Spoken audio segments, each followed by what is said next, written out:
आम्हाला आईवडिलांसारखं प्रेम मिळालं. सहवास सुटला म्हणून सोबत सुटत नाही, नुसता निरोप दिल्याने नाते तुटत नाही. आम्हाला प्रेरित करण्यासाठी कधीच कोणत्या व्याख्यानाची गरज पडली नाही, कारण आमच्यासाठी प्रेरणाचे एकमेव स्थान म्हणजे ते म्हणजे आमच्या मॅडम. ते असं की त्यांच्यामुळे बघून नेहमी वाटायचं की त्यांच्यात काहीतरी वेगळेपण आहे. म्हणूनच त्यांच्याबद्दल सर्वांना एवढा आदर सन्मान आहे. आम्हाला नेहमी सांगायच्या की कितीही अपयश आलं तरी खचायचं नाही. मॅडमनी आम्हाला कधी हॉस्टेलच्या मुली समजल्याच नाहीत, स्वतःच्या मुलीसाठी आम्हाला समजून घेतल्या. कधी प्रेमाने, कधी रागवून समजून घेतले. त्यांचा सतत प्रयत्न असायचा की कुठल्याच गोष्टीत मुलींना कमी पडू नये, त्यासाठी त्यांनी सतत धडपड करायच्या.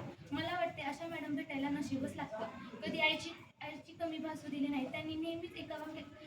नेहमीच एक वाक्य असायचं की काही असो माझ्याकडे या, मी करते. खरंच मॅडम म्हणजे आमच्या या जर्नीतील लाभलेले आम्हाला प्रेरणास्थान आहे.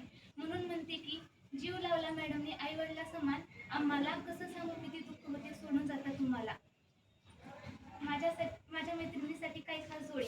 कभी कभी जिंदगी के कुछ पल इतने खास बन जाते हैं कि वो हमें हमेशा के लिए जुड़ जाते हैं. फिर कुछ यादें इस जहान में इस कदर समा जाती है कि जिंदगी की हर मोड़ पर वो लम्हे हमें याद आते हैं.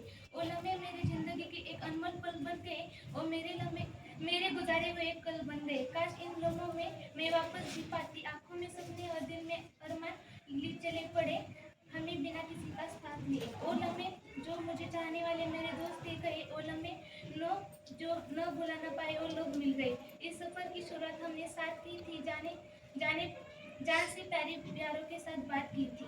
जिंदगी ने उन पलों को भी हमें साथ दिया था जिन पलों ने खुशी और गम दोनों की मुलाकात की थी. जो हम लम्हे जो अब लौट कर नहीं आ सकती. जो लम्हे जहाँ हम चाह कर भी वापस नहीं ला सकती.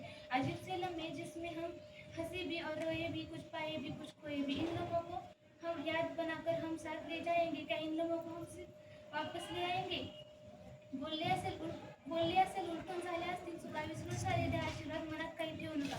जाता जाता एवढंच म्हणेल की इथून दूर जाताना डोळे भरून आले. इथून दूर जाताना दुःख आज झाले. वेळ ही थांबून जावी असं का घडत नाही. इथून पुढे दूर जाताना पाऊले पुढे पडत नाही. थँक्यू.